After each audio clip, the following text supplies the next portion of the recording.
My name is Jamie Timofeyew. I've been a teacher here at Westmount for 12 years. Actually, I was a student here at Westmount, so kind of excited to come back to the place where it all began for me. So a typical school, still for high schools, still kind of run the same way as a grade school would. Teacher kind of leads things. This is what we're doing today, this is what we're doing tomorrow, we're all going to write this test on Friday. Up until 1990, the school was a regular school with about 1,200 kids and sort of run the same way.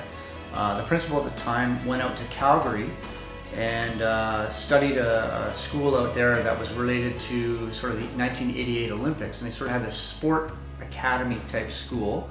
And she took that concept to apply just to the general school model, which is, why do students have to wait for the rest of the class? If they're ready to move ahead, let's let them move ahead. The self-paced program is set up more where the whole course has been developed and the kids would do the 20 units. And it's more a case of a student leading it, students directing the pace. So the lessons aren't necessarily big class lessons, they're more directed to the individual student. If the student's ready for a test, they write a test. If student's ready for a lesson, teacher teaches the lesson. So at first there was a lot of growing pains, and the numbers in the school shrunk over the first 4 or 5 years because people just didn't quite understand it. It was very different. There was a lot of opposition. A lot of teachers had a challenge with it. We're really expecting and encouraging creativity from students.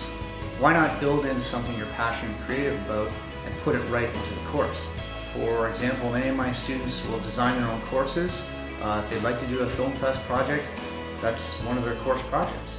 I think a lot of other schools would have those extra activities as, that's what they are, they're extra activities. It's my job to make sure that what they do meets the curriculum expectations of the Ministry of Education. But really, my goal is to make sure that kids are enthusiastic and creative and following things that they're interested in.